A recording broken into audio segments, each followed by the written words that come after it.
Here we go. Welcome to the How to Health Podcast. I'm Dr. Lori Marvis, and today I am beyond honored to have Mr. Leonard Perlmutter from the American Meditation Institute. How are you, sir? I am very well. Thank you for the invitation, Lori. Well, thank you for coming. We had a wonderful conversation, I believe it was last week. Was it last week? Yeah, it was last week. And boy, the time was just flying by. And it's fascinating. Someone referred you to me to speak to you, and really wanted to talk to you about the work that you're doing with physicians and burnout, but there's more to that than what you guys do. You also have written the book, The Heart and Science of Yoga. I'll share that. This is like an encyclopedia of some amazing information that, for my mind, because this is so new, that I start thinking about things and then I get distracted and then I don't keep reading. I just start thinking about things. Or I guess it's probably what you wanted. You wanted to challenge our thoughts and think about different things, and because like you said, you're complex animals. So we are complex. Yes. So but before you can, anybody can just start with wherever they're at. I did not start with yoga. I did not start with meditation. I started with diet. I grew up as many of us did, eating a standard American diet. And from early childhood, I had digestive problems, just a lot of pain. It was also a little bit complicated by the fact that I was raised in a Jewish family, and I had a stereotypical Jewish mom. She loved me, I loved her, and it seemed that one way that I could demonstrate my love was to eat the food that she prepared for me, because it always brought a smile to her face. That was good on that level. On the other hand, it was a challenge for my body. It just couldn't digest that kind of food very well. And so it wasn't until I had actually graduated college, when I went out on my own and went off to school, things were better because I was choosing food myself. But my life really took an important shift when I was having a Thanksgiving dinner with friends in Washington, D.C., where I was going to law school at the time. And this woman whom I was dating was seated across the table from me. And I noticed about halfway through the meal, she pushed her plate away from her. And that caught my eye. And I said to her, Emily, is there a problem? And she said something to me that really changed my life. And it was, no problem, I'm full. Wow, I said to myself, this is really a novel concept. Right. Because at that point, I would say most of the time when I ate, I went into an unconscious state. Okay, and the only thing that would bring me into a conscious state was sort of a Pavlovian response of an empty plate. So I would eat in an unconscious state. When the plate was empty, I would sort of wake up, and the first thought that generally came into my awareness was, what's next? Do you think that's what most people do? I mean, that we're trained to eat when we're working, and yes. It's not a mindful eating. No, so it's not. So that was a surprise to you that you could have mindful eating? Was that kind of like the shock or the start of that? It was that I could be awake while I'm eating, and why am I eating, and what do I want from this food? Am I supposed to just eat food that I love? Because if that's true, a lot of that's making me sick. So maybe I should eat food that loves me. And I began to experiment with that. And I later found out that, gee, that's yoga science. So describe for us what yoga science is. What is that definition? Help someone who's never heard of those terms before put together. You've heard yoga and science, but yoga science, what does that mean? Well, yoga science, it's the oldest form of mind-body medicine in the world. It's also the origin of all the world religions. It's an educational body of knowledge that teaches us how to experiment with different kinds of relationships. Whenever we have a relationship, it means one thing. It means that we have to take some form of an action. And an action could be mental, because even a thought is an action. It could be verbal, like I'm speaking to you now, or it could be physical. And whenever we take an action in a relationship, it always brings about a consequence that can lead us in one direction or another. So what yoga science provides us is a template for making conscious discriminating choices. We want to be happy, we want to be healthy, we want to be secure, we want loving, nurturing, creative relationships. So the question is, how are we going to get to point B from point A? Most of us do not have a philosophy of life that will help direct us toward the consequence that we truly desire. So what yoga provides is a template, a framework for making conscious discriminating choices. And yoga provides a mechanism which we refer to as the bridge of yoga. Yoga means union. And from a yogic perspective, that union that is spoken of essentially is a mechanism for basing my outer actions, thoughts, words, and deeds with my own inner intuitive wisdom. So the hypothesis starts out with the statement that if I want to be happy and I want to be healthy and I want to be secure, then I need to base my thoughts, my words, and my actions on my own inner intuitive wisdom. If I can do that, everything I need will come to me, and I will be able to fulfill the purpose of my life without pain, without misery, or bondage. If, however, there's a disconnect between my outer actions, thoughts, words, or deeds, and my own inner intuitive wisdom, that inner conflict must express itself through outer conflict. And so inner conflict is the mother of all problems. And the first relationship that we have, which is outside the mind, so to speak, is the body. So the body experiences pain and it communicates that pain to us. And if we don't heed the lesson at a low decibel level, where there's dis-ease and stress and anxiety, then the decibel level will get louder and louder and louder, and it will ultimately morph into some form of disease. This is really fast. There's so much I could talk to you just in the statements that you said. So it's interesting. So it's almost like you're saying that our actions have to align with our values. Maybe would it be a similar type of thing? You know, I hear people, psychologists. More than values. It's beyond It's more than values. Okay. There is a truth. There is a truth in every moment, in every relationship, that is going to lead us for our highest and greatest good. That truth is within me. It is within you. Mm-hmm. It is me. It is you. It's part of consciousness. Within consciousness, that is within every human being, that which allows us to be aware of the world, within consciousness resides an intuitive library of wisdom that will tell us 24/7 the thought to think, the word to speak, the action to take, that will enable us to fulfill the purpose of life.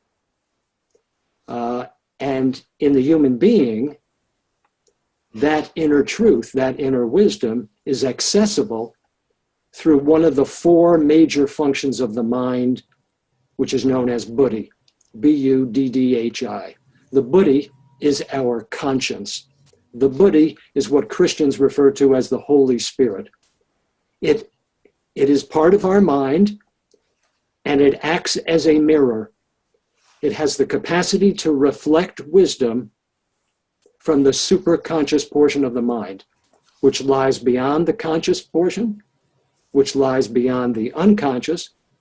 The superconscious portion of the mind, it's not a figment of our imagination. It's not a metaphor. It is the same portion of the mind where Paul McCartney hears beautiful melodies, where Albert Einstein saw mathematical equations. Doesn't mean that I'm going to become a physicist. nor does it mean that you're going to become a songwriter. What it does mean is, whenever we have a relationship, if we can use our buddhi, use our conscience to determine our thoughts, our words, and our deeds, and if we can align our actions with that inner wisdom reflected from the superconscious portion of the mind into our conscious portion, then the consequence will enhance us physically, mentally, emotionally, and spiritually. Okay, so how do you, I guess, tap into the superconscious that you're describing? Well, when your conscience tells you what's to be done and what's not to be done, do you need a PhD degree to know that it's true? Do you need a college degree to know that it's true? Do you need a medical degree to know that it's true? Do you even need a high school degree to know that it's true? No. So what we need to do is we need to slow down a little bit. When we are in the intersection of a relationship that requires an action that brings about a consequence, because every action brings about a consequence. This is what is referred to in yoga science as the law of karma. It became Newton's third law of motion. For every action, there's an equal reaction. So when I come into that intersection where a relationship takes place and I have to act, I have to speak, I have to think, if I can slow down and create a space between stimulus and response, in that space, I have the freedom to redirect my attention to my conscience, to the buddhi. And the buddhi will tell me what's to be done and what's not to be done, what's to be spoken and what is not to be spoken, what is to be thought and what is not to be thought. My job is simply to be the instrument for that wisdom in the midst of that relationship, for the sake of the experiment. And very often, in order for me to align my outer actions with my inner wisdom, I am ultimately going to have to sacrifice some unconscious concept like fear, like judgment or anger, insecurity, a sense of lack, some selfish desire that conflicts with my inner wisdom. So in order to do the experiment of basing my outer action on my inner wisdom, listening and serving the wisdom reflected by the conscience, I have to let go of preconceptions that are faulty, just for the sake of the experiment. Once the experiment is done, then I can stand back objectively, be the doubting Thomas, and ask myself, so Leonard, how do you feel? Physically, mentally, emotionally, and spiritually. So through that experimentation process, I have felt better. So much better that I want to share it with other people. So it's almost like you're stepping outside of yourself and you're being a third person objective without your ego feelings. That's and right. Saying, trying to discern what is that. So do we all have the same inner wisdom? Like, is it the same, like we would know intuitively what to do in this situation? All of us would make the same decision? No, because everybody has different software packages. And so, and everybody is at a different point in the trajectory. Some of us are on the trajectory toward that evolutionary trajectory of going outside, finding objects and relationships, and some have come to the decision that most of these desires that I have for objects and relationships outside of myself are very empty. I can never really experience what I'm looking for. I'm not experiencing fulfillment. And at that point, people begin to journey on the involutionary trajectory of going within and seeking within and finding the truth within. This is fascinating. Okay, so now as far as I'm going to borrow your brain momentarily. So, for example, I guess, as we're children, we're kind of molded by our parents' thoughts and desires and actions, and depending on the type of parent you have, you may fold to that, you may rebel against that, whatever. As we get older, we're trying to come into our young adulthood. We're doing our own thing, raising our own children, relationships and such. But you come to a point, I think, in like your later 30s, at least early 40s. Maybe that's, I don't know if you could maybe talk about that, but it seems that a lot of people call it a midlife crisis or whatever, where we actually start having more of that introspective thought and make those decisions based on different things. It seems to me that that is the age, the group that's very open to suggestions for dietary changes for taking better care of themselves, looking forward to a quality life versus a quantity of things that's in, so I'm just curious, because that's about where things happen for me. I started looking at minimalism, getting rid of everything I thought I had to buy for everyone to make them happy. We started experiential Christmases. Instead of buying stuff, we just go somewhere and enjoy our family and just our bonding time. Is that a similar type thing that you're describing, or am I? That's correct. At early childhood, we all go through somebody training. Yeah, true. The ego matures and begins to take responsibility. But an awful lot of the concepts that are in our unconscious mind that the ego uses are faulty. So I know that from prenatal to 6 years of age, the conscience is really not fully activated, fully functional in human beings. We are aware as babies and young children, but we are aware like a television camera. Okay, and so when we are determining what's to be done and what's not to be done, we look at the field that we can perceive, and a large portion of the field that I can perceive contains my mother's face, and if not my mother's face, my father's face. And if a new experience, a new relationship is introduced to me, and I'm looking at mom's face or dad's face, depending on the reaction that I can see on their face, they will be telling me whether it's safe to engage or whether there's something to fear and not to engage. And so I'm always looking. And as I grow, I begin to learn from my siblings. I learn from my teachers, my classmates. I learn from politicians. I learn from celebrities. And at a very young age, I'm very impressionable, and I'm very needy, and I'm very insecure. So I'm very eager to accept concepts that are being offered by other people that are patently false. So we've all had teachers that taught us that 1 + 2 is 3.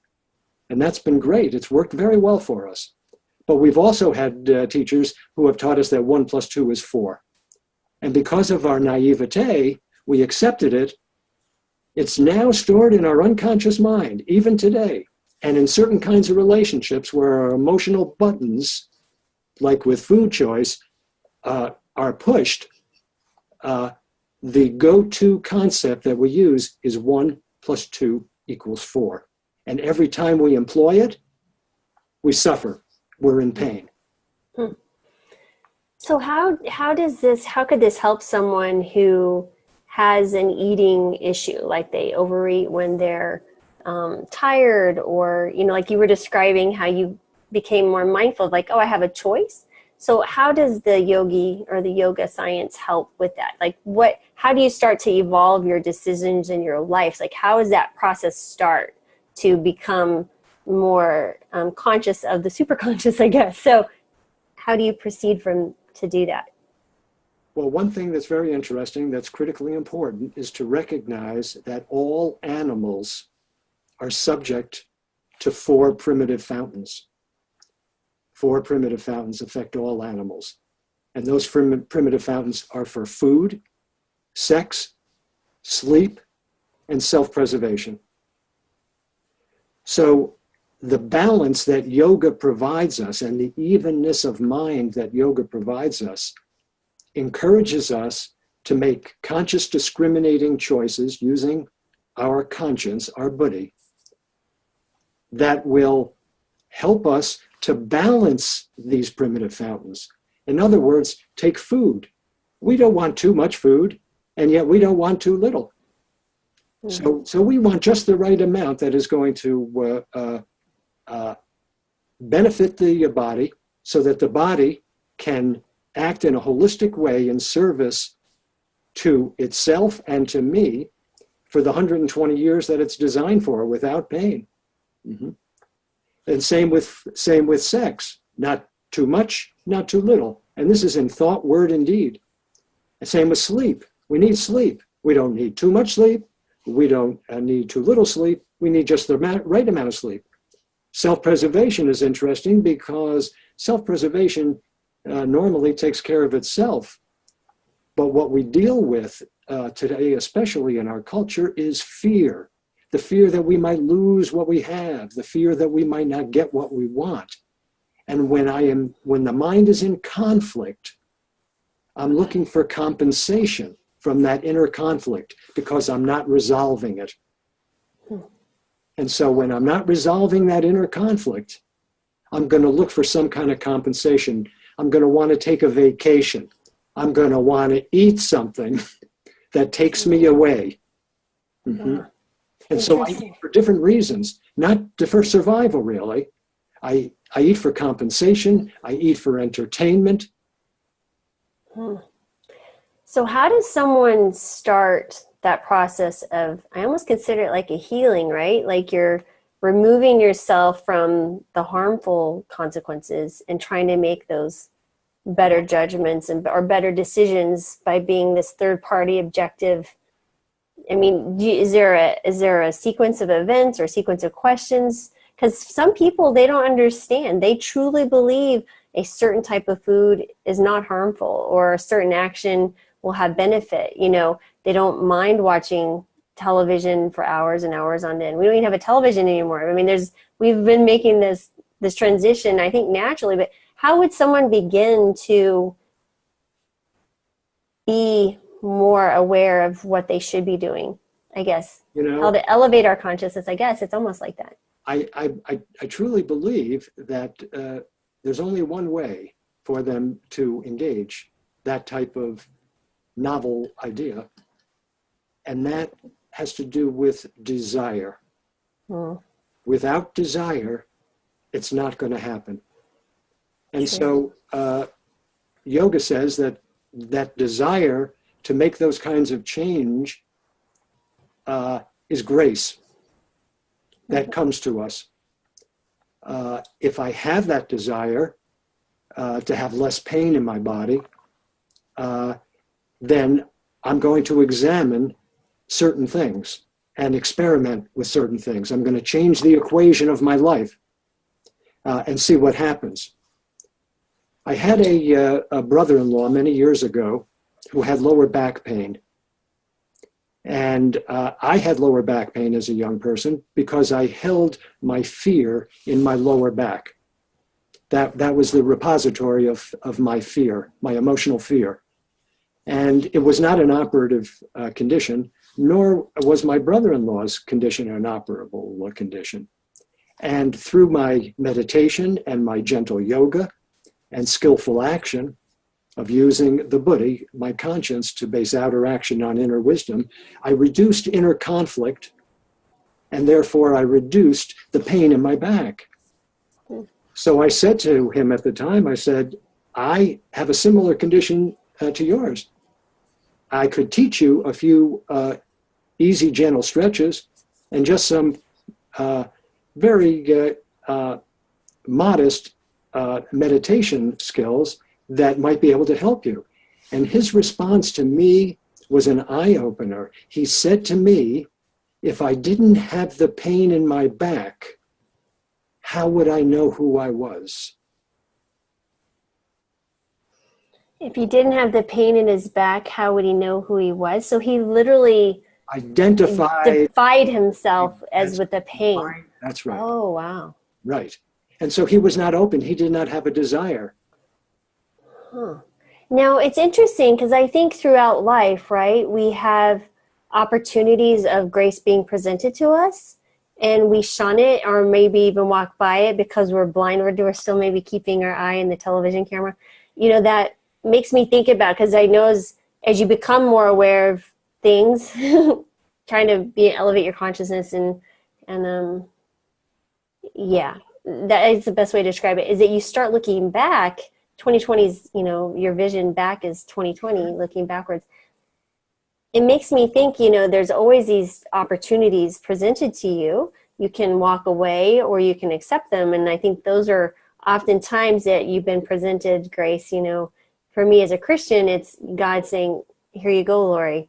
This is your opportunity. That is that space and time, right, between what's happened and my reaction, and that's my choice. So we're always presented, I think, an opportunity to make a decision that's not what we would consider, at least as Christians, sinful, or making decisions that's harmful.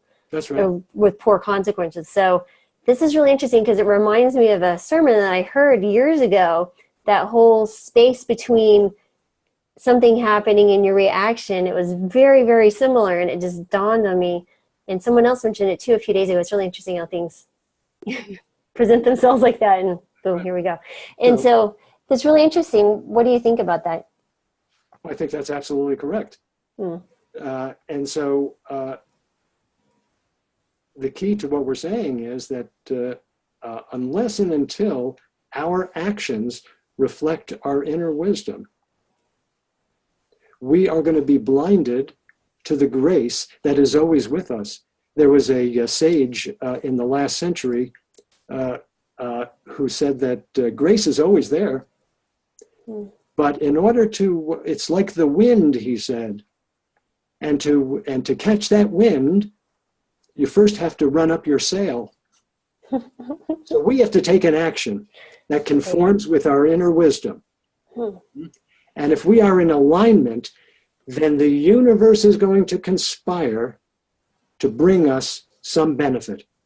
We could call it a miracle, but really, people that use that kind of a word are not in tune with just the natural order of the universe, because everything is interconnected.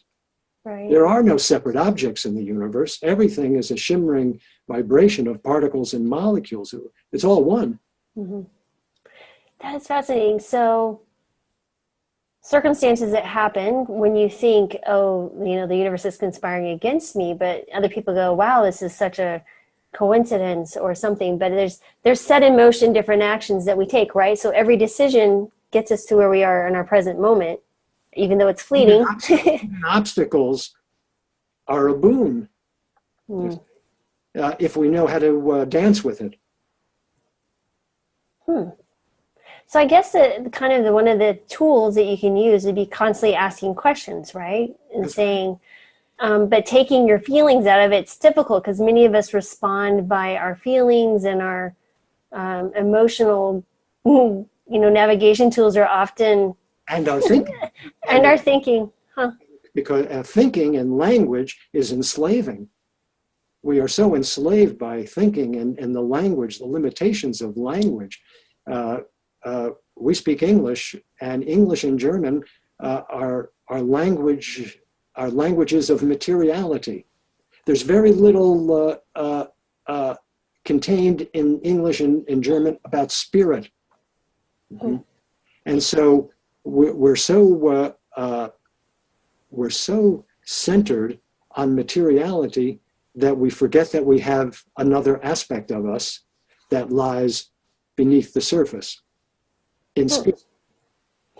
So I'm going to ask you a little bit deeper question. What do you think happens to us when we die? Nothing. We still live in our habit patterns, both here and hereafter. So relationships, if you would, just for a moment. Yeah. So every relationship is seen from a yogic perspective. Every relationship is seen as the consequence of a previous action, providing us the perfect opportunity to self-examine and let go of some faulty concept that we've been carrying around. Okay. And so at death is not annihilation. Death is merely separation of the conscious mind, breath, body, and senses from the unconscious mind and the soul, which is consciousness itself, the Christ, so to speak, in Christian terminology. Mm-hmm. And so the unconscious mind, still connected to consciousness, exists in the hereafter, but it is not considered immortal because the unconscious mind is changeable. It's not,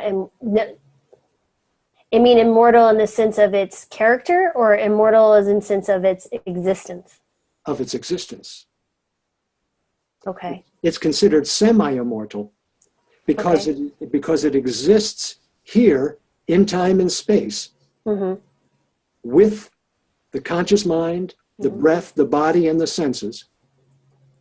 But after death, the unconscious mind still exists and goes into a rest state, still connected to consciousness.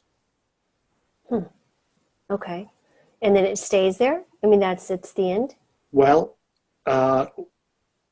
everything is a microcosm or a macrocosm of everything else. So what happens to us in sleep? My experience is that if I'm skillful during the day and I base my outer action on my inner wisdom, when I sleep, I'll have a pretty good night's sleep. I'll sleep soundly. And if I dream, I'll have pleasant dreams.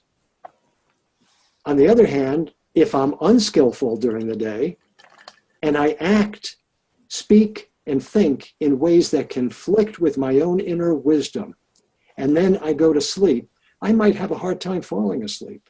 I might have a fitful night's sleep. And if I dream, I could have very anxiety-ridden dreams. And yet, regardless of the quality of the night's sleep, what happens in the morning? Well, I just wake up. Nothing has really changed other than rest or lack thereof. And I just pick up in the morning where I left off the night before. I have the same wife, I have the same husband, I have the same children, I have the same job, I have the same bank account, I have the same duties and responsibilities. I just pick up in the morning where I left off the night before. So the unconscious mind at death goes into a rest state, connected to consciousness. Consciousness, when we go to sleep, picks small little pieces of the unconscious mind and creates a little soap opera. We call them dreams. So based on the life that has just been led, based on the contents of the unconscious mind, consciousness will create little soap operas that it will be aware of, because it cannot be aware, consciousness cannot no longer be aware of sense objects because it doesn't have a body, has no senses, just the unconscious mind. Right. And the soul is consciousness. It's awareness. The only thing it has to be aware of is the unconscious mind. So it pieces together small aspects of the unconscious mind, and we dream. There are dreams. Consciousness has dreams during the sleep of death, so to speak. And based on the contents of the unconscious mind, consciousness will experience heaven. Consciousness will experience hell. Oh, wow. Just as we, in this life, experience pleasant dreams and nightmares.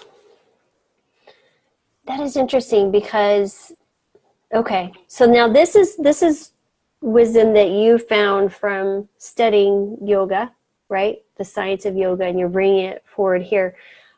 Now, for someone, let's say, for example, when I was deployed overseas in the Middle East in 2007 to 8, I had nightmares for almost 5 months, every single night, the same nightmare.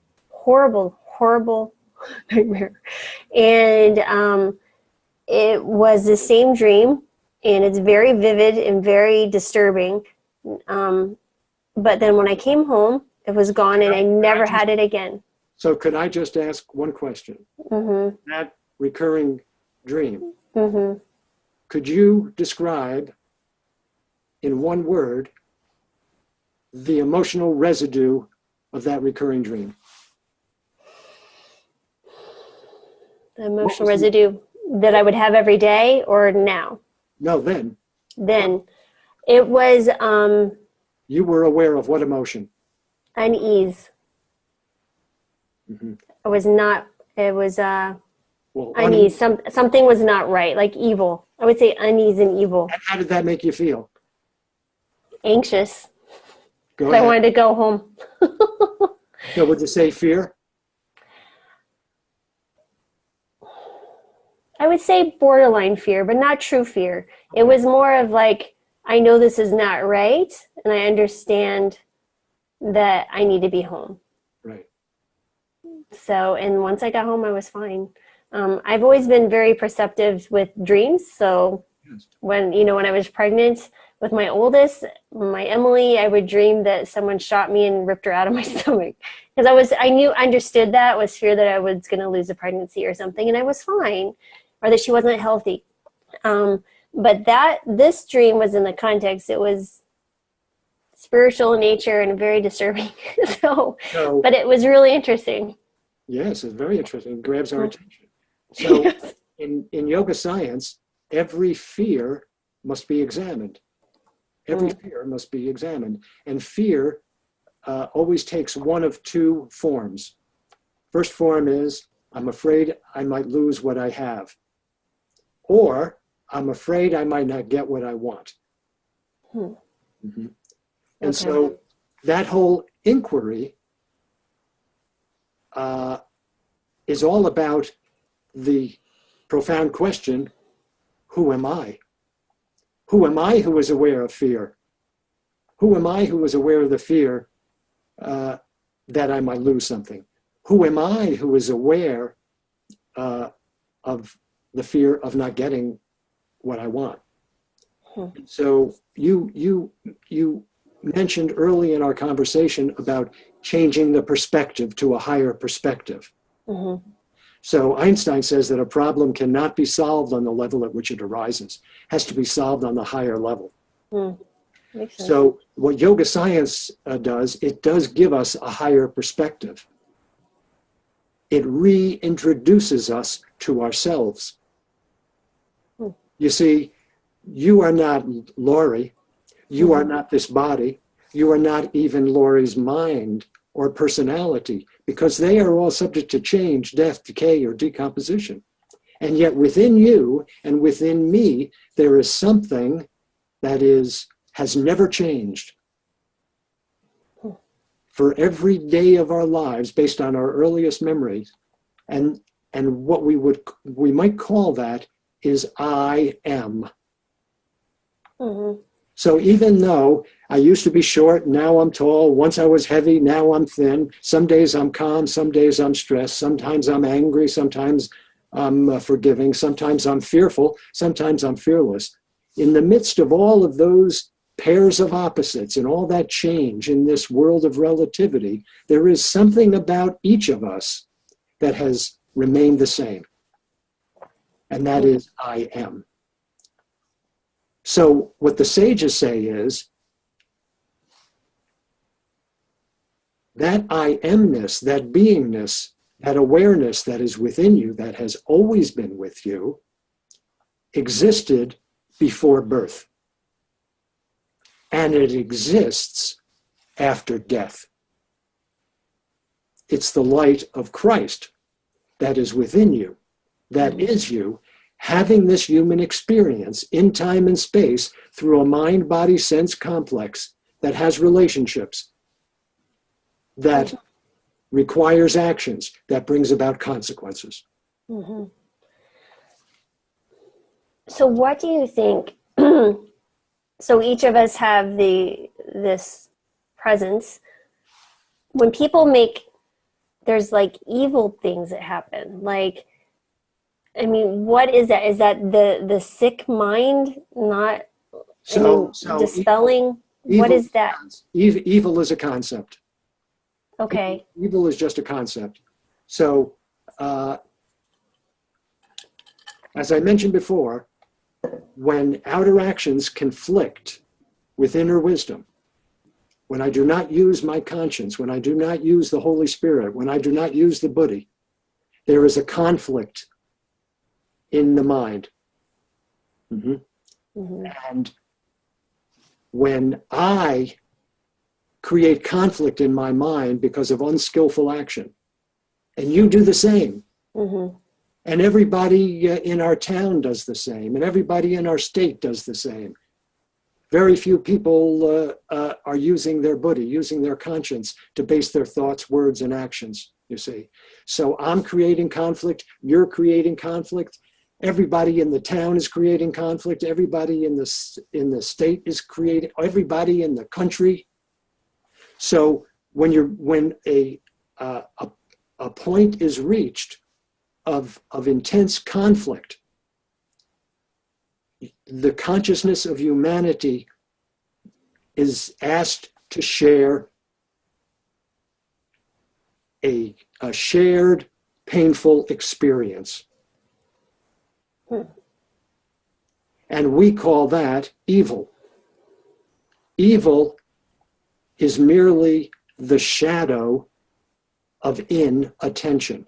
When I do not give my attention to the wisdom that is within me, that is me, and counsel within to know what's to be done, what's to be said, and what's to be thought. When I am in conflict with that, mm-hmm. outside, we have a shared relationship with something that is terribly painful. And we label it evil. We call it Adolf Hitler. We call it Osama bin Laden. Mm-hmm. Okay, so there's a lot. We went very deep in that one. So now I want to kind of just backtrack a little bit, and looking now, you have the Institute, and can you give me an idea of what brought you to that point that you felt you needed a place to share this with someone? And then we can kind of see how you're actually using this to help, for example, physicians who desperately need help. We ignore that inner wisdom a lot. So I would love, thinking that we know in our conscious mind what to do, but we really don't. So I'm curious, what brought you to that point of saying, I need a place to bring people to share what you've learned? So my teacher, Swami Rama of the Himalayas, instructed me to start teaching 6 months before he died. Essentially, Leonard has a rather shy personality. I never, ever, ever saw myself as qualified to represent this teaching and this lineage. But I did respect my teacher. He was sort of, I always considered him like a scoutmaster. When I was a kid, I was in Scouts. I was in Cub Scouts. I was in Boy Scouts. I loved to learn through the scouting experience. And that's the way Swami Rama presented the teaching to me, as if he were my scoutmaster. And he said, okay, well, here it is. You're not going to know the truth of this unless you experiment with it, because you might believe me, but what I'm telling you is just hearsay. So you don't really know if it's true or if it's not true until you experiment with it. I like that. I could relate to that. And so I started experimenting. And he wasn't over my shoulder looking. I was experiencing the truth. And it made me feel better. So at a certain point, I got a letter from him in India, and all he said in the letter was, start teaching now. I didn't know what to teach. I didn't know where to teach. And the only thing that I felt qualified to teach was what I practiced. So, and that led you to the Institute. And how did you first start? I mean, because you do a lot of different things. So what exactly was your starting point? I sat down in front of the computer. I had just bought my first computer, and I just poured out from my mind, through my hands, onto the keyboard. I just poured out everything that I did during the week, all these different practices. And there was a bit of a framework to it. There were 6 basic categories to it that became the 6 weeks of a course that I taught. And the more that I taught, I got more and more feedback from students. I learned more myself, and that became the outline for the book, The Heart and Science of Yoga, which was the curriculum that went along with the course. Oh, very cool. So now you're in Albany, New York. Yes. Okay. Well, outside, in the foothills of the Berkshire Mountains, right next to Massachusetts. Oh, wow. Okay. So is it cold there today? Well, it's not real warm. So very fair enough. So as far as what you have done with physicians, can we kind of pry into what you've learned from, the countless of folks that walked through your doors that came with, I don't know, broken spirits and, burnout and stress. And I mean, it just seemed just being in your presence calms me. So I tend to be a little more, so I'm curious what you've found to be a common denominator as far as a cause, excuse me, of a lot of our issues that we have in medicine. I have my thoughts, but I would love to hear your thoughts. So the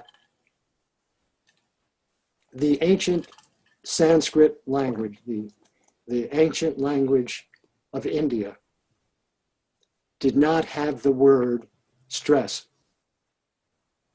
It did not, the language did not contain the word stress. It had a word called avidya, and it means ignorance. And so when I have a relationship that requires an action, that brings about a consequence, that makes me feel terrible, these ancient women and men realized you feel terrible as the consequence of the action because you ignored your own inner wisdom in the process of making a choice. So if you don't ignore yourself, if you do recognize that you are a citizen of 2 worlds, you're a citizen of the material world. You have a body, you have a mind, you have thoughts, desires, emotions, concepts, but you're also spirit. You are pure consciousness, wisdom, and bliss, having a human experience. You're a citizen of 2 worlds. If we can unite the 2 worlds while we're in a relationship, counseling within, taking that inner wisdom and using this mind-body-sense complex as the laboratory for the experiment to issue forth this subtle inner wisdom through this physical body, mind-sense complex, then I won't experience stress. Stress is like an early warning system. It's like radar. I often talk about Neil Armstrong, the first human being on the moon.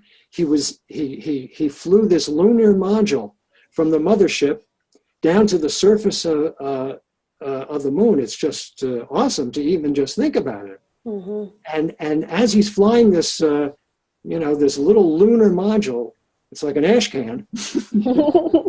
I saw a replica of it in Washington at the Space Aeronautical and Space Museum. He had all these onboard computers that were reading all sorts of telemetry, all sorts of information. And that information was radioed back to Houston, to the Space Center, so that Armstrong, the astronaut, could fire his retro rockets in a certain sequence so that the lunar module could have a soft, safe landing. Mm-hmm. So that's what we need to do. We have the telemetry coming to us through our conscience, through our Buddhi, through the Holy Spirit, but we just don't listen to it. We're so tantalized by the ego and by the senses and by the unconscious mind and the culture. And to be very honest, we're trained to be dependent on experts outside of ourselves.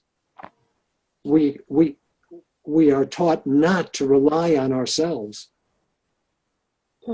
And we suffer because of it. Okay. So physicians are very good at ignoring our inner being. Well, because they have this purpose. They're going to save the world. They're going to save human beings. They're going to save lives. Right. You see, they're gladiators. And most people who are attracted to this are they're wonderful people, and this is a generalization, but they do want to help humanity, and that's a tremendous responsibility, and they're very precise. They have that in their mind. They have very, in speaking about Ayurveda, they have a lot of pitta, a lot of fire, a lot of intellect. So they're very precise, and they're very responsible, and then the life happens, mm-hmm. and politics happen, and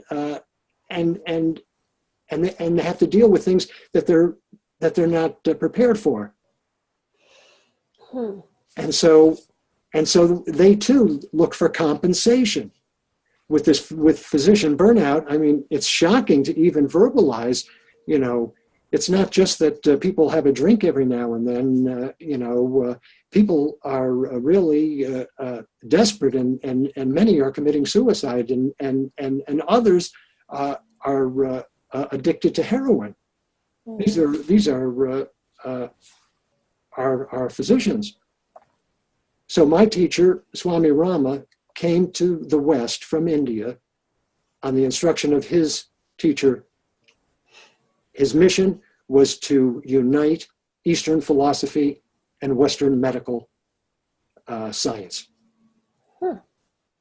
And when he said to start teaching, I took his mission, and some of my students were docs, and they experienced the profound nature of yoga science and just asked the question, what do you think about applying to the AMA to see if we can get certification to teach physicians?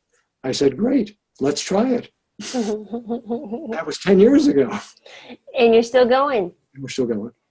So what kind of changes have you seen in these physicians who come through the course and really take to heart what you're teaching?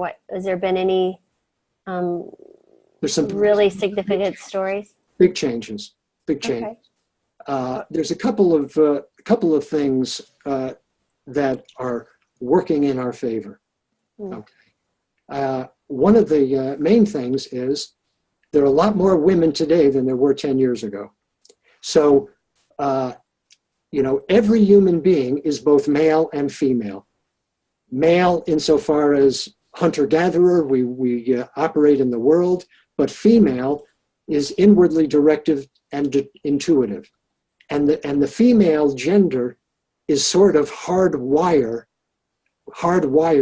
for intuition, because they are the birth givers. They are the child rearing gender. And so women are bringing that feminine intuitive wisdom to bear in medicine.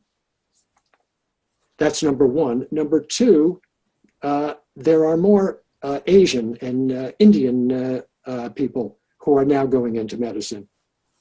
Many of them have had a history, family history, a cultural history, much more of a familiarity with yoga and yoga concepts from the East than the Western male paradigm of yesterday's medicine. Mm-hmm. Mm-hmm. And plus the fact you add to that recipe the crisis in healthcare and how things are just, everything is coming apart. It's just there's a lot of destruction that's going on within, with destruction of the form that existed 10 years ago or 20 years ago or 30 years ago. And that is causing a tremendous amount of angst in the mind of people. And to their credit, they've looked around at the matrix and they see that pharmacology is not the answer. They can see that spending more money is not the answer. So they are willing to go outside the box. They're willing to think outside the matrix. And yoga science right now is outside the matrix. But it has received an invitation to step inside the matrix. By the working with physicians, but I also read somewhere that you guys are working on research actually as well. Yes. That's really cool. Yeah, we just started, we had done a retrospective study back in 2009 that provided, reproducible findings, all very profound, wonderful connection between the mind and body. Mm-hmm. But just this last year at our CME conference, we invited the whole class, but 26 of the students committed to do the program for 6 months, and we're just completing our 6th month now. Oh wow! It will be an ongoing study. Cool. So it's very thrilling. That is exciting. I love the science because that is where you're going to find the validity and the acceptance by traditional Western medicine practitioners. So and that's okay. We're fine with that. Yeah, well, because obviously it's going to prove true. I mean, just like when I tell people to eat a plant-based diet, I was like, I've never seen anything negative, and it changes lives. Go for it. It's kind of like your teacher told you, well, go do it. See what you find. And I find that that's the truth every time. So that's, I think, certainly aligning my practice with nutrition and moving in that direction. What's interesting about that is that led to a path of being more aware of actions and consequences outside of myself, the environment, animals. Right. My choices to feed my family, long-term health consequences there, my mood changes affecting the person I open the door for or not, to let someone in. Those type of things have small consequences. Maybe that one smile saves a life. Yeah. Right. And that was the first yoga that I practiced. I started making food choices. I had when we moved out to the country, we started raising our own food. We had chickens, we had sheep, we had goats, because we didn't want hormones and we didn't want antibiotics in the system. Mm-hmm. But having to take a sentient life to feed a sentient life, it was a game changer for me. Mm. And I have, if you have time, I have yeah, please. Just a very personal story. So at the time, every a Sunday afternoon, I would go out and run around and try to catch a couple of chickens. My wife, Janice, was in the house, in the kitchen, with a big vat of pot of water that she was boiling. Mm-hmm. And I would catch and kill the chickens and then bring them in and dunk them into the water. The hot water would help to release the feathers. And then we had newspaper all over the kitchen floor, and we would clean the chickens, and I would prepare them, and then we would freeze them for the week, and then we would eat them. I had one little, she was a fancy, she was an Egyptian Fayumi. That was her breed. And she was small, and she was very fast, very fast. Her name was Blackie. And she was like a scampering halfback on a football team. She could make cuts that would, you couldn't even figure out which way she was going. So so it was a little bit of sport. I always tried to catch Blackie, and I never could. But after a couple of years, she slowed down. And one Sunday, I caught her. And I took her down to the barn. At the time, I would kill the chicken. According to Jewish tradition, it's a kosher kill, where you slit the jugular vein, and as the heart beats, it pumps out the blood.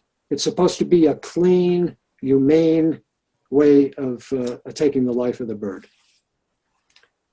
So I had a killing cone, which was a gallon plastic jug of milk, turned upside down, cut out, and I had the bird, and I placed the bird head down into the killing cone, pulled the head out through the bottom. I held the head, opened up the mouth a little bit. I had my knife, and I put the knife into the mouth of the bird, ready to do what I had to do. Mm-hmm.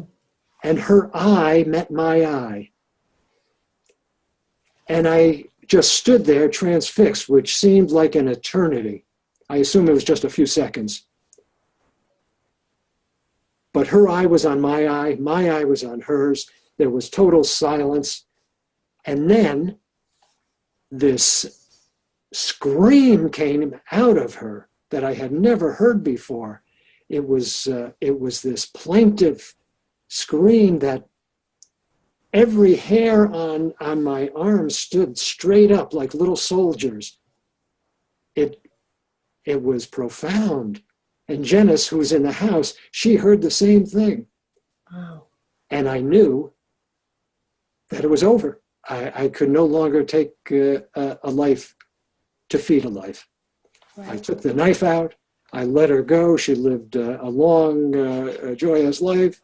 I would feed her oatmeal and cracked corn during the winter in the mornings. She was a pet.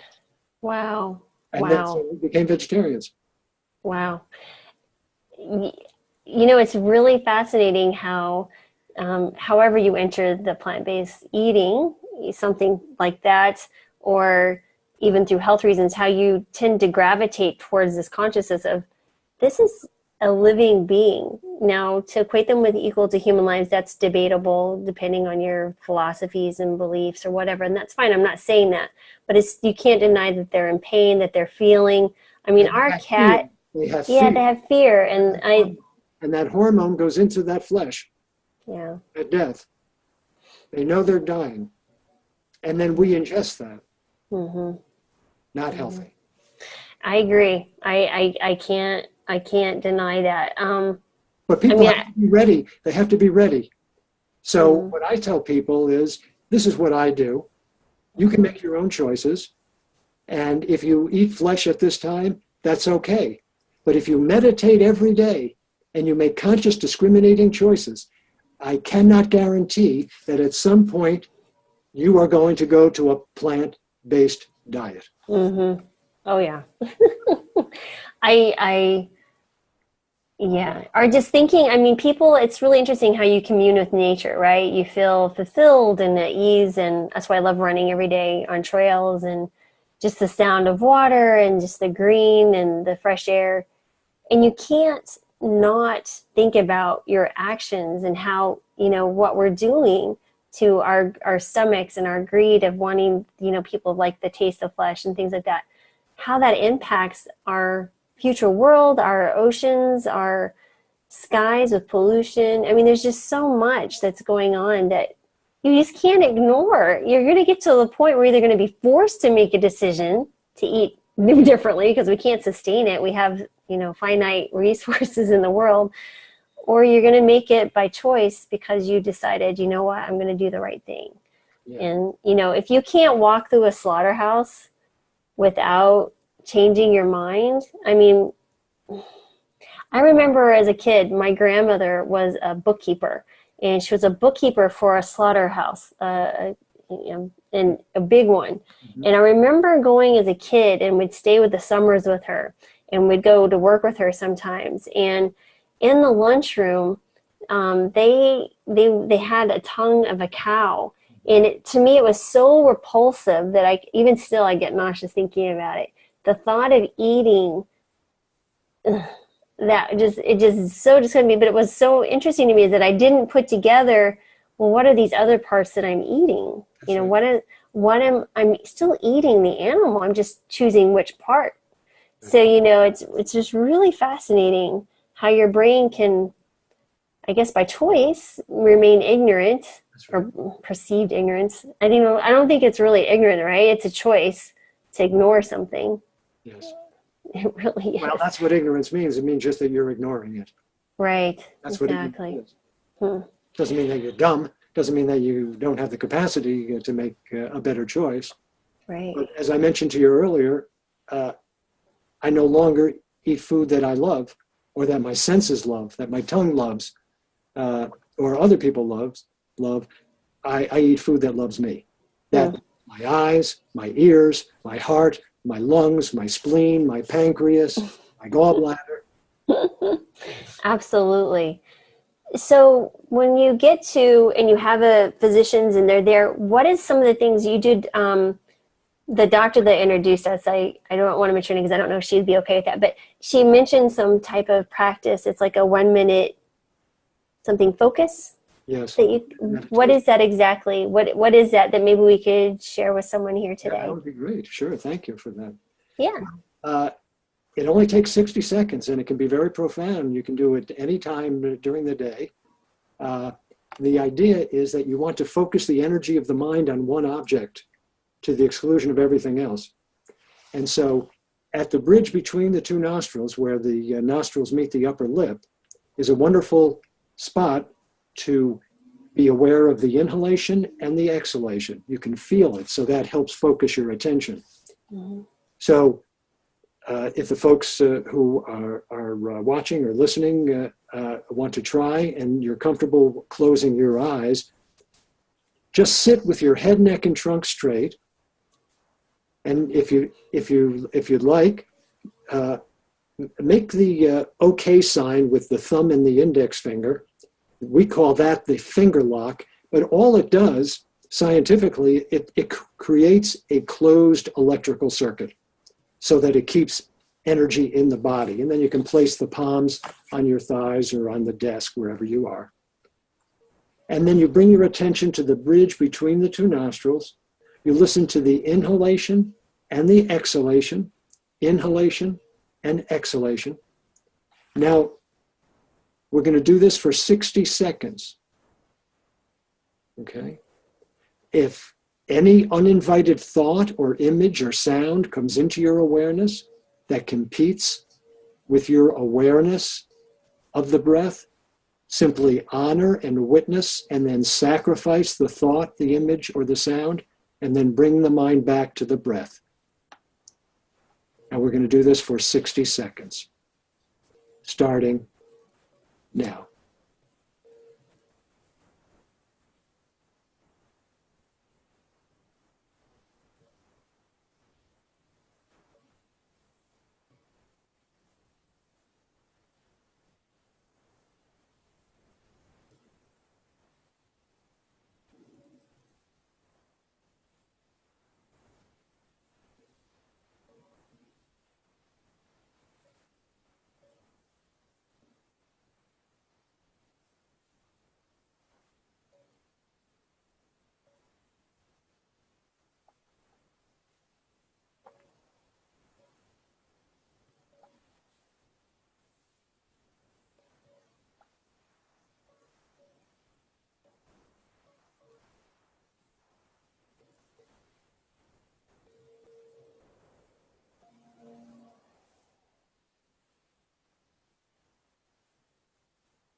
and gently open your eyes.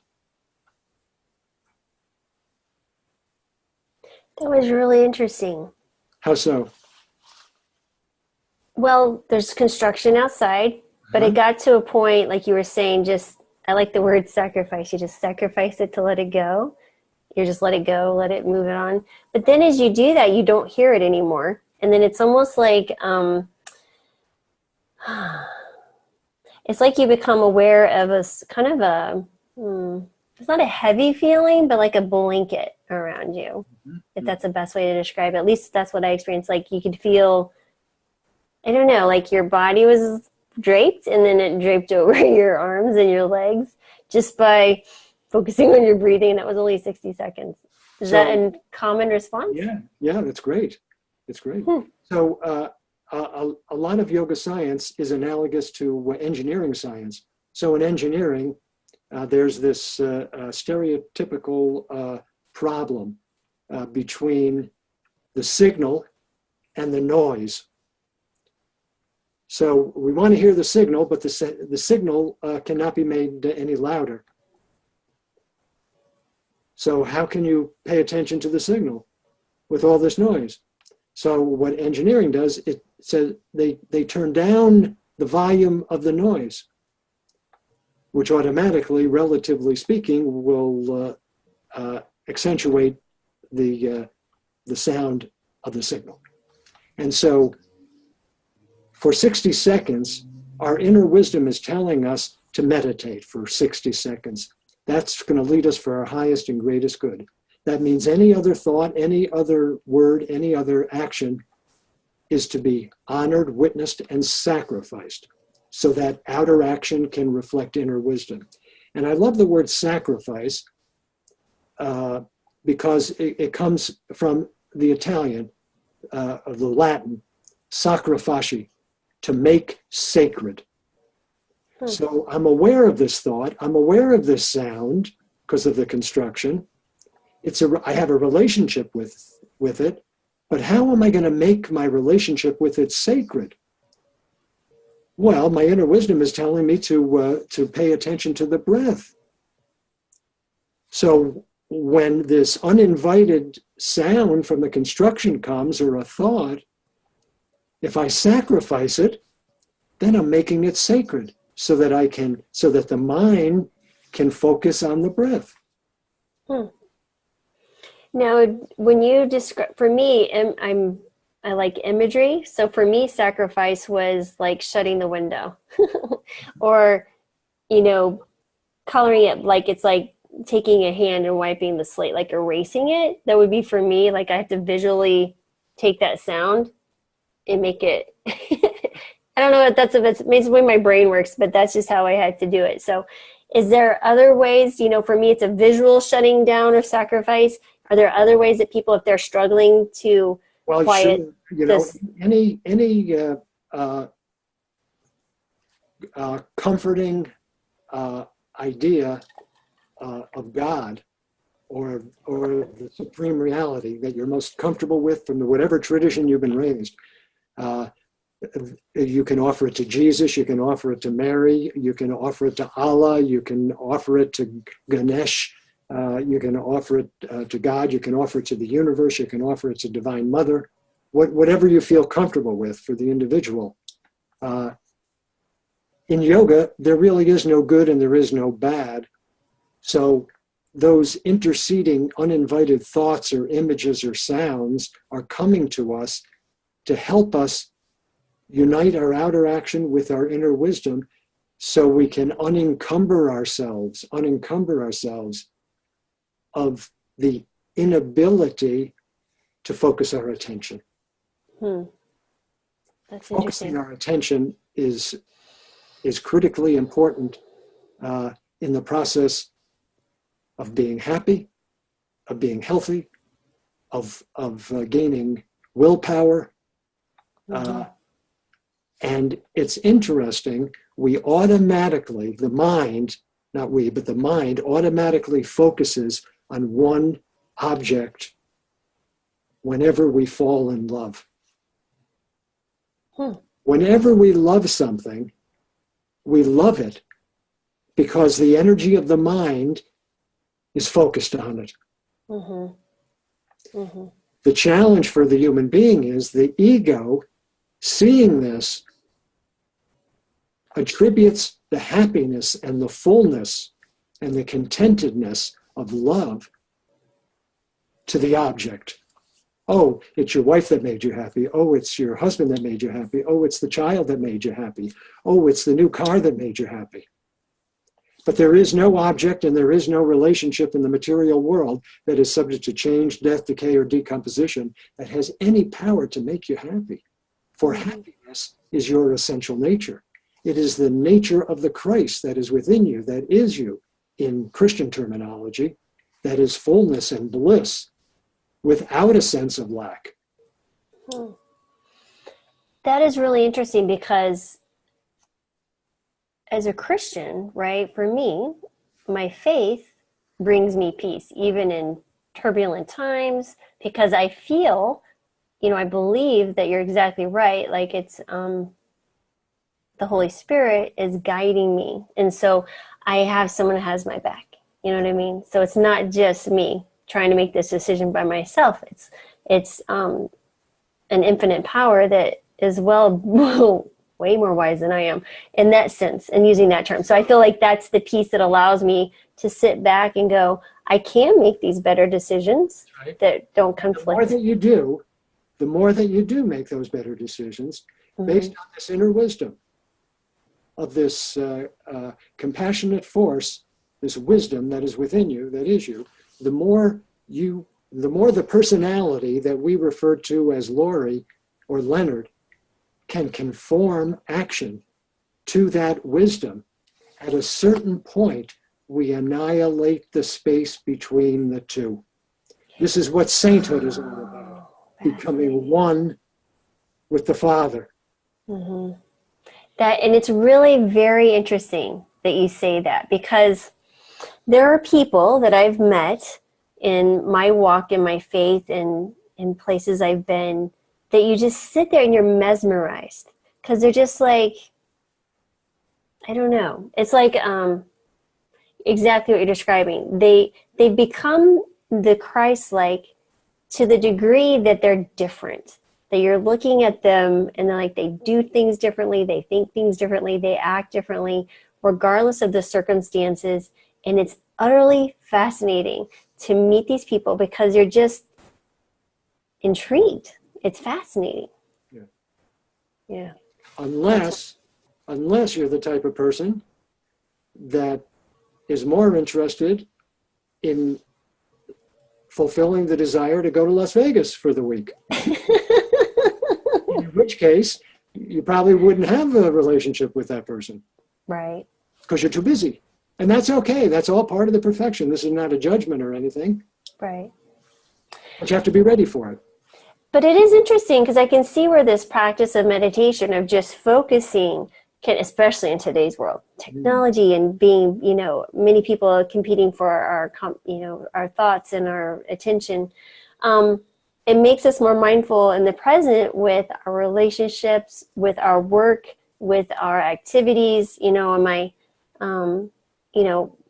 I'm having dinner with my husband, I'm not looking on my phone. I'm not thinking of what I need to do.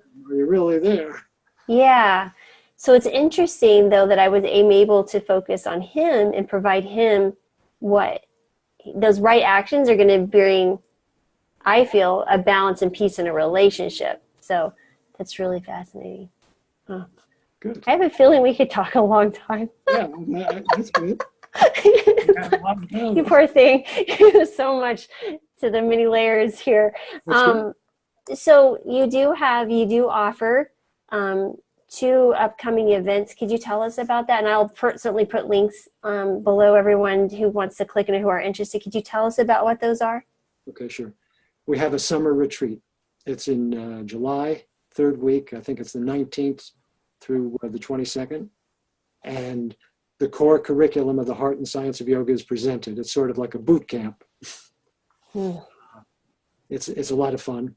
It's wonderful to see people come. You see the burdens of the world that they're carrying with them, But by the time that they leave, just a few days later, it's like they're floating. It's very lovely. It's very rewarding. So that's the 19th to the 22nd of July. And then, and it's available to physicians and nurses for continuing medical education credits, as well as contact hours for the nurses. And then in October, 23 through 27, at the Cranwell Resort and Spa in Lenox, Massachusetts. The retreat that we have in July is at the Home Center in Averill Park, New York, in upstate New York. And right over the border, it's about an hour from the American Meditation Institute, is the Cranwell Resort. And that's where our physician and healthcare provider conference takes place. It's a week long, and we have other presenters who have been practicing yoga science within their own specialty. So we're going to have Dr. Susan Lord, who will be talking about food as medicine, where we're going to be talking a lot about plant-based. And by the way, at both the retreat and the physicians conference, we prepare a complete plant-based menu. We provide it here, and the folks at the Cranwell, the people in the kitchen, this is our 10th year with them, and they cook to our specifications. It's really wonderful. So that takes place. Susan Lord will be doing food as medicine. Mark Pettis, a nephrologist, will be talking about epigenomics, which is very, very interesting about these epigenetic marks, these on-off switches. You know, food, genetics is not destiny. You know, it might be propensity, but it's not destiny. We can turn these switches off through lifestyle choices. It's all yoga. It's all yoga. And not only that, though, when we're pregnant, or even before we conceive, and then you're pregnant, you're turning on switches for your offspring that have long-term consequences for their health. I mean, you're right. Epigenetics is fascinating. And so is the microbiome. I think that is another mind-blowing thing, that these little critters can actually affect our emotions. And are we feeding those correctly? Right. So another goes back to a lot of different things you're describing. So that's really cool.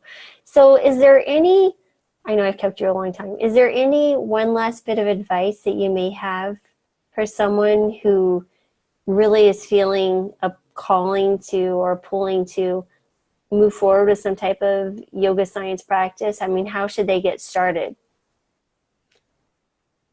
It would be most helpful to find a teacher. That find a teacher who represents a lineage of women and men who have worked with the kinds of practices. The lineage that we teach from is the oldest continuous spiritual tradition in the world. It's 5,000-6,000 years old. It's before recorded history. And the women and men who have preceded me, they are giving testimony through me that it works. It's practical. It's commonsensical. It engenders self-reliance. And it connects us with our inner wisdom so that we can make sense of everything that's going on in the world. Does that teacher need to be physically present, or can they do something with you, for example, if they like what they heard online with you, or is something they can do that way? Sure. Yeah, I would invite people, you know, if people relate to me through this conversation, sure, contact me at americanmeditation.org, and I'd be happy to speak. The email, can I give an email? Yes, please, of course. Anything you want me to add on here, I will. The email is ami@americanmeditation.org. And that goes right to me, and I'd be happy to talk to anybody. Cool. No, I think you definitely will intrigue and interest people. It's fascinating to me. I also would like to state a little thanks to Dr. Kristen Kalber, who contacted you originally. She's a doc in Cleveland, Ohio.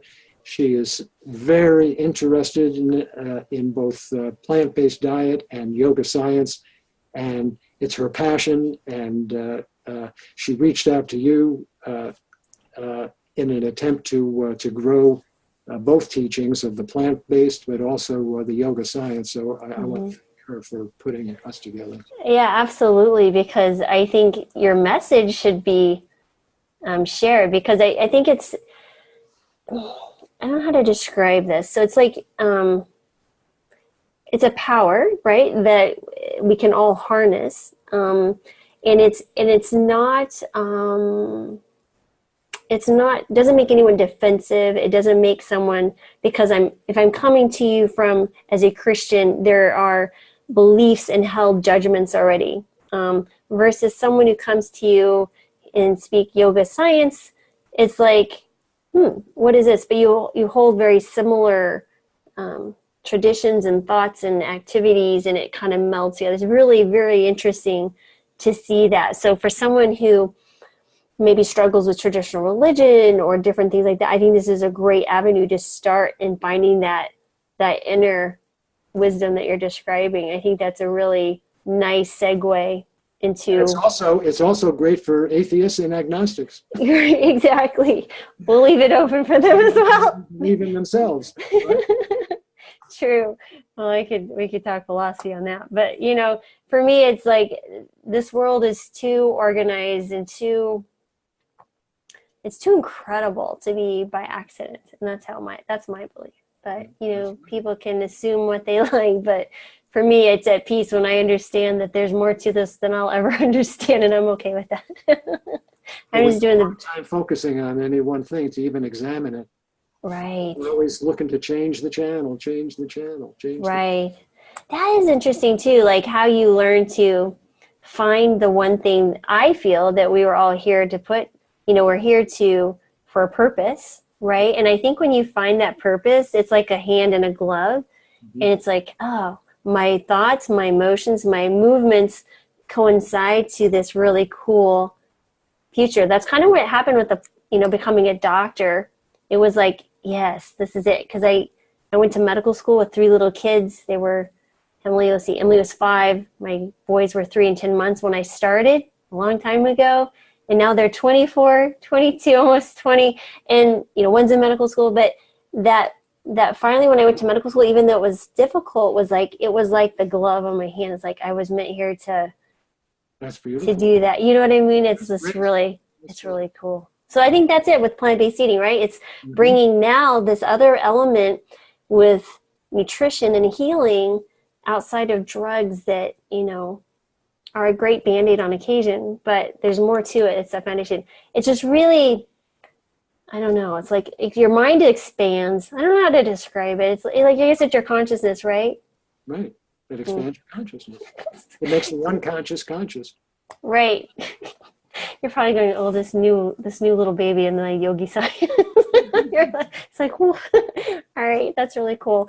Well, thank you so much, Leonard, for your wisdom and your time and your thoughts and taking my deeper questions. I mean, geez, I think you're my first guest I've ever asked, what do you think happens after death? And you just went with it. I do appreciate that. And so, because those are questions that a lot of us ask, talk about fear. That's right. Death and different things. Yeah, I don't fear death at all. I just don't want to suffer on the way. If I can pray that and that be accepted, oh great. We'll be good. But well, thank you so much. And maybe we could do this again as I make it through the encyclopedia of your book, because if you have any questions or need for clarification, it's very readable. The book is readable. Yeah, it is readable, but for me, my brain starts going in different directions because I start thinking about things and trying to figure, well, where was this in my life? Where did I see this? Kind of the evidence of it kind of pokes holes at you, right? It's kind of like. So then, if that's the case, then put down the book and give me a call. That's a great question. We'll have a talk about it. Well, that would be really cool. Yeah, we'll do that for sure. Because Okay. I think it's important. There's something obviously here that I'm drawn to, and that it's fascinating. I really appreciate that. So So do I. thank you so much. I'm Thank going to you. stop the recording real quick. One sec here.